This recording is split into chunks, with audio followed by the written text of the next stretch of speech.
O nosso próximo convidado é absolutamente extraordinário. Ele é licenciado em Economia pelo Instituto Superior de Economia e Gestão. No seu percurso profissional ele passou por empresas como a Nova Base, onde foi diretor executivo, e muitas outras. Neste momento é membro executivo do board na Axians, onde exerce desde 2017. As 3 competências mais apreciadas no LinkedIn, que eu acho que já terem ido lá ver, são a Team Management, a Team Leadership e Business Strategy. Daqui a pouco eu volto com mais uma surpresa. Para já, o vosso aplauso para Pedro Faustino. Pedro! Português! Obrigado. Português! Olá, bom dia.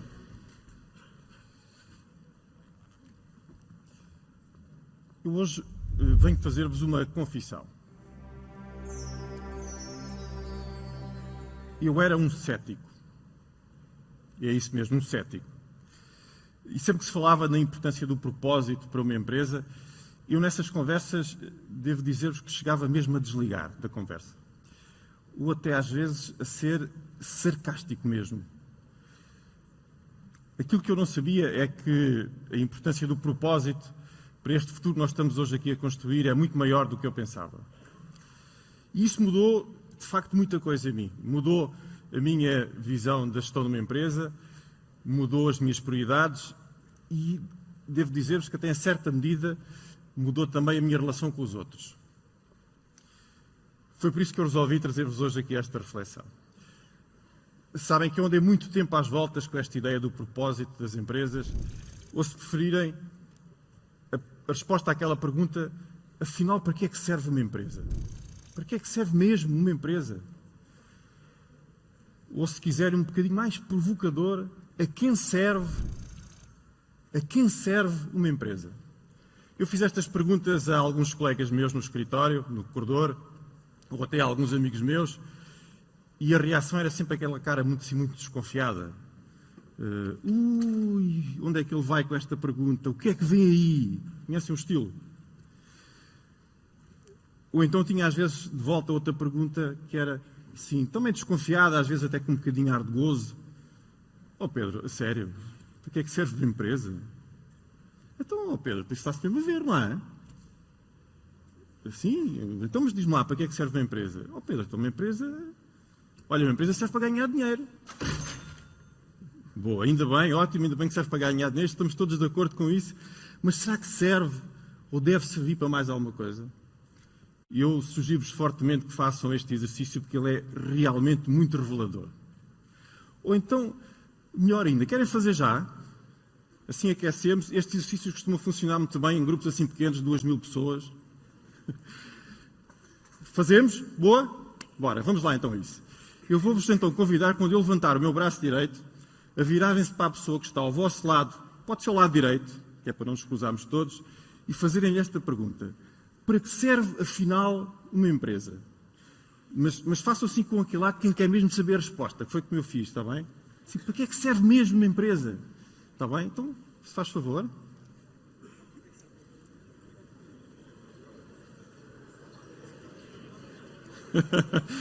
Ok. É só fazer a pergunta, não é preciso esperar pela resposta. Está bem? Muito obrigado. Já podem olhar para mim outra vez. Agora já sabem o que é que eu senti quando andei a fazer as perguntas nos corredores às pessoas. Isto é um bocadinho injusto porque vocês estão desse lado, não se estão a ver, eu estou-vos a ver daqui. Portanto, eu vou partilhar convosco o que vi. Houve algumas pessoas que nem fizeram a pergunta porque ela é muito estranha, não é? É estranha à brava. Mas a maior parte das pessoas divertiu-se e isso é que era, de facto, o objetivo do exercício hoje. Percebem agora a minha confissão? Percebem porque é que eu era um cético? Eu tinha, de facto, muita dificuldade em achar que o propósito de uma empresa ou a sua responsabilidade social era, de facto, uma coisa importante. E sempre que alguém me falava sobre isso, ou sempre que via alguma empresa falar da sua responsabilidade social, do seu propósito, eu reagia, tudo aquilo me soava, até vos vou dizer, a fake. Nunca vos aconteceu? Aquela coisa de, ok, então, mostra-me lá o forecast e depois logo falamos sobre isso. Ora, acontece que eu tenho o privilégio de há mais de 3 anos trabalhar nesta empresa, a Axians, que leva muito a sério o seu manifesto de responsabilidade social. E posso testemunhar-vos que é completamente impossível nos corredores da Axians, em Lisboa, em Madrid, em Paris, em Estocolmo, em Londres. É completamente impossível não sermos confrontados diariamente com estas coisas. São conversas à volta do café, são exemplos que nos são dados, são compromissos que nos são pedidos. Para um cético não há fuga possível.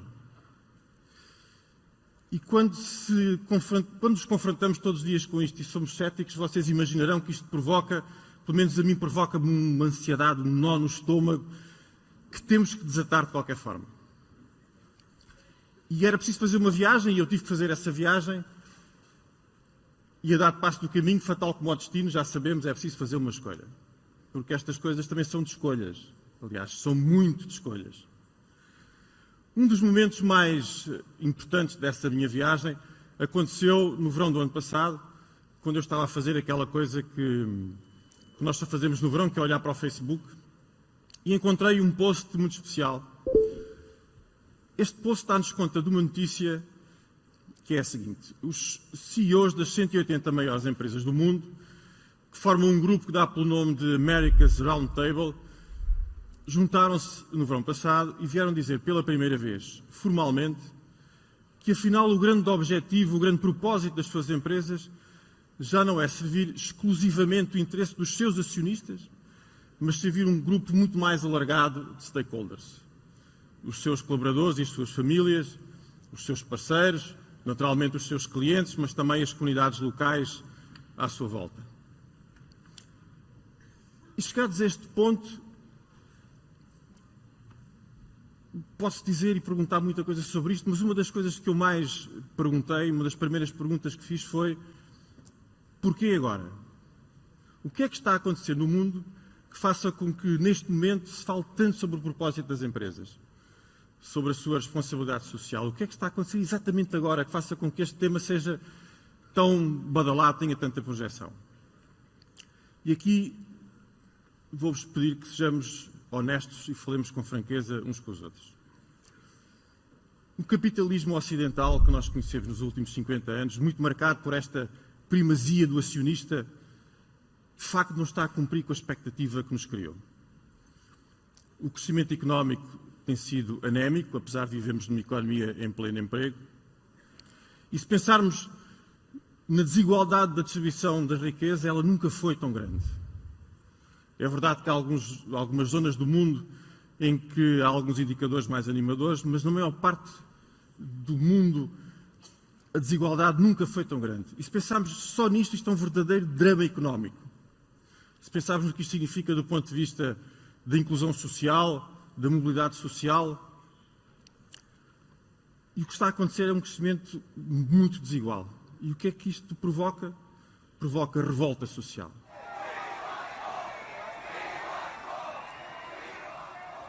E quando isto acontece, qual é a nossa primeira tendência? Bom, é fazer aquilo que os nossos pais nos ensinaram, que é virarmos para o famoso Estado de Providência e esperar que o Estado resolva.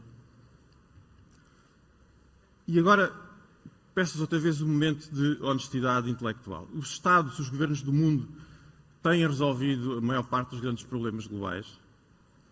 Não têm. Porque se tivessem, não tínhamos chegado ao ponto que chegámos na maior parte destes grandes problemas.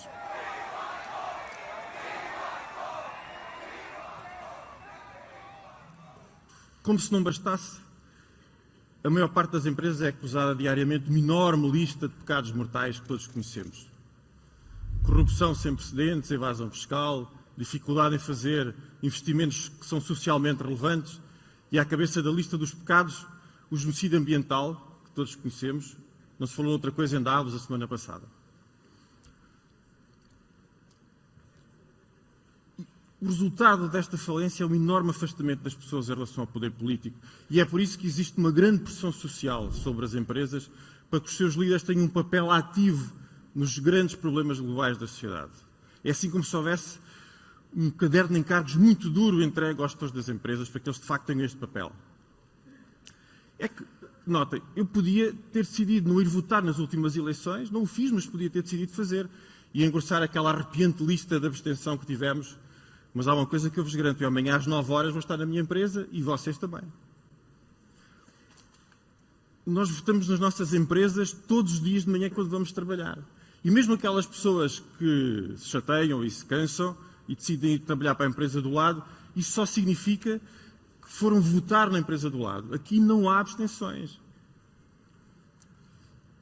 As empresas são um espaço onde nós passamos grande parte da nossa vida ativa, onde crescemos, onde aprendemos, onde nos relacionamos com os outros, onde nos zangamos com os nossos colegas e depois fazemos as pazes, onde criamos ilusões e desilusões também.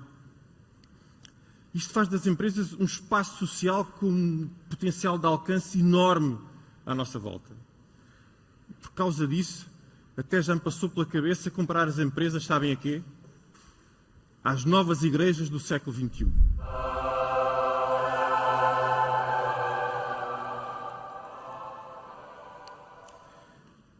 Vocês estão aqui a ouvir-me e devem estar a fazer muitas perguntas desafiadoras, aquelas do contraditório.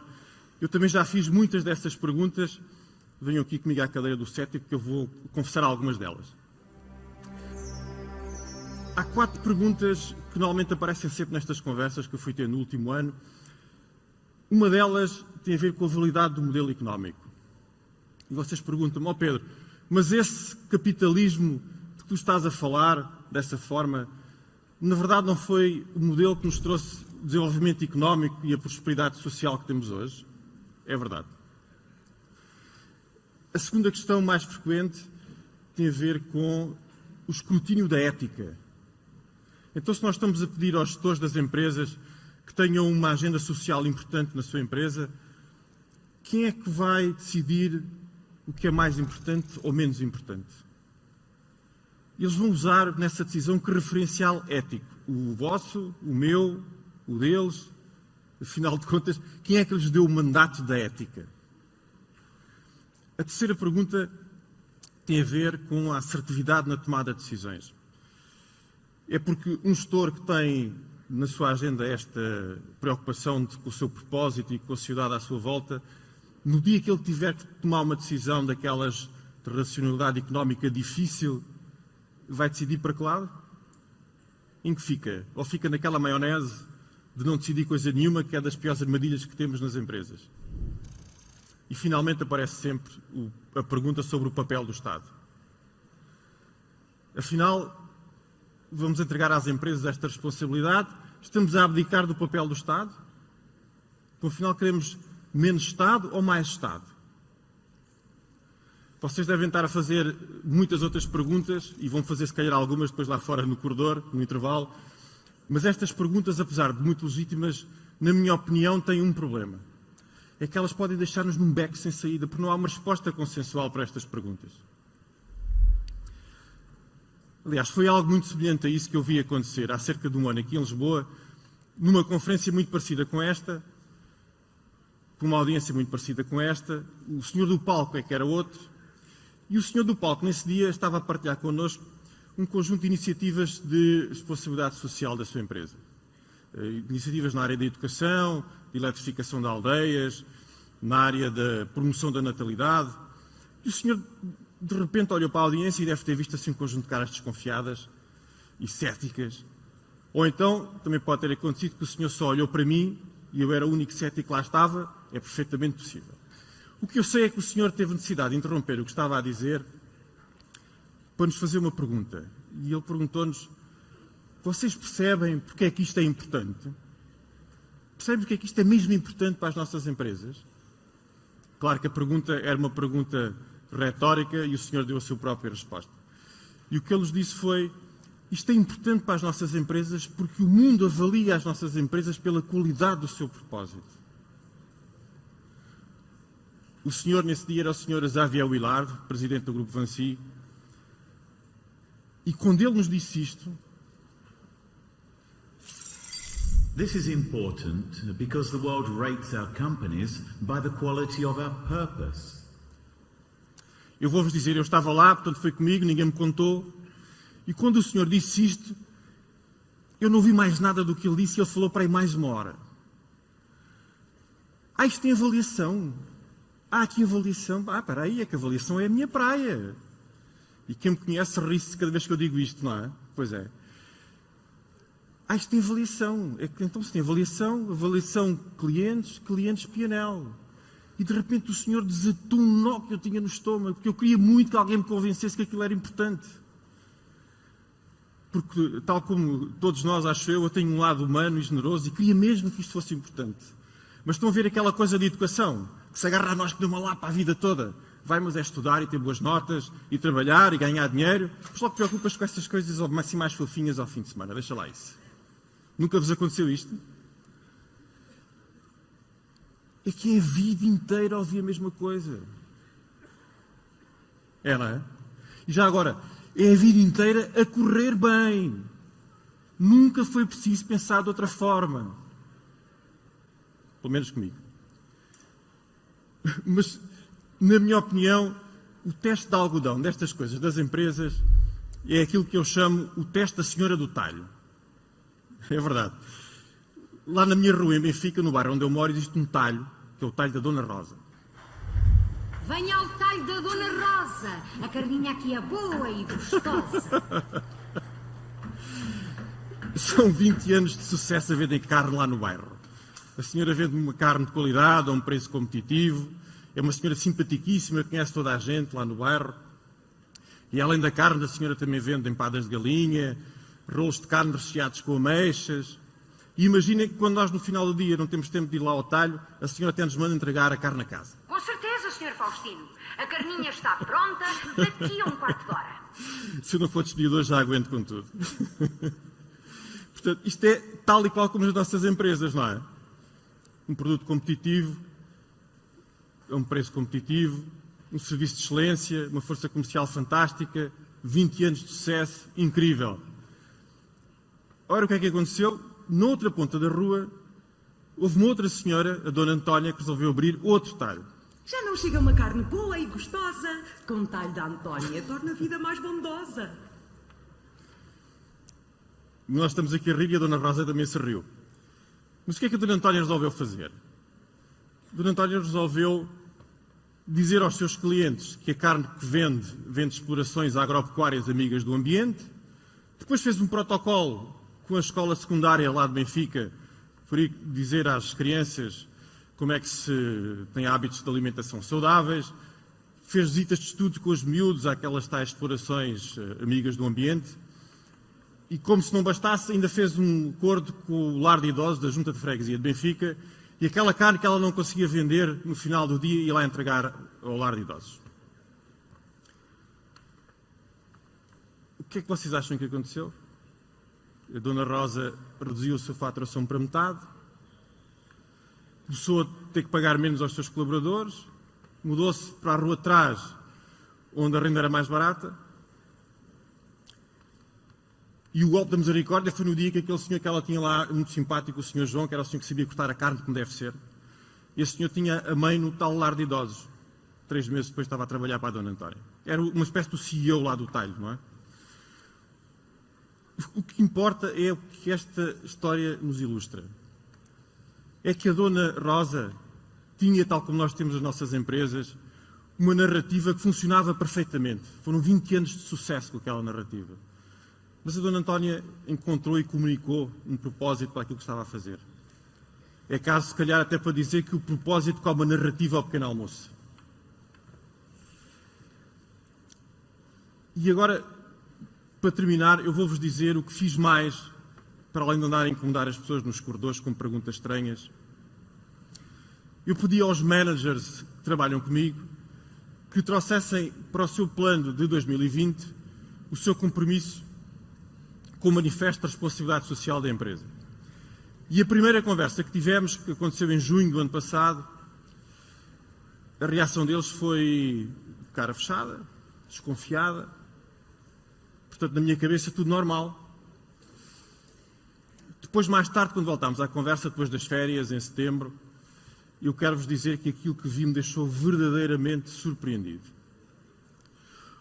Houve um deles que me disse: "Ó Pedro, olha, na minha equipa, toda a gente quis participar, as pessoas trouxeram imensas iniciativas, imensas ideias, foram horas e horas de discussão. Vocês estão a ver eu a correr em pânico, a fazer contas? Ora, eles são 20 e tal vezes a reitorar, isto dá um prejuízo brutal. Porque isto é mesmo assim, nós temos recaídas, não é? Temos muitas recaídas. Depois houve um outro colega que me disse, olha Pedro, na nossa equipa resolvemos fazer iniciativas com os nossos clientes. Já pensamos 2 ou 3 iniciativas para fazer com os clientes e achamos que isto até aumenta o nosso engagement com os clientes e tem um impacto muito positivo no nosso negócio. Houve um outro colega, daqueles muito conservadores, sabem, aqueles que nunca falham o forecast, risco zero. Eu fiz outra vez aquela pergunta, olha, diz-me lá, afinal, para que é que serve uma empresa? E ele respondeu-me assim, sem pensar, olha Pedro, uma empresa serve para criar riqueza social. É sério? Conta-me lá isso. Sim, é porque eu até acredito que quem constrói uma empresa construa a pensar no seu lucro, mas se for só isso, vai ficar rapidamente a falar sozinho. E por fim houve um outro colega que me disse, ó Pedro, olha, nós na nossa equipa vimos isto de outra perspectiva diferente, que foi o contributo que nós damos para o caráter das nossas pessoas quando discutimos estes temas e o impacto que isso tem na sua vida pessoal e familiar. É que dizia-me ele, sabes, ó Pedro, é que os corações também se treinam. Seja como for, eu vou-vos deixar um convite final. Amanhã às 9 horas, quando entrarem na vossa empresa e encontrarem aquele colega assim com quem estão mais à vontade, façam-lhe aquela pergunta. Olha, afinal, para que serve uma empresa? Ou então perguntem-lhe, conhece o propósito da nossa empresa? E depois enviam uma mensagem. E digam-me, Pedro, olha, afinal, tenho uma confissão para te fazer. É que uma empresa tem mesmo de servir para mais qualquer coisa. E se eu receber apenas uma mensagem, só uma, então por essa já valeu a pena esta conversa. Muito obrigado.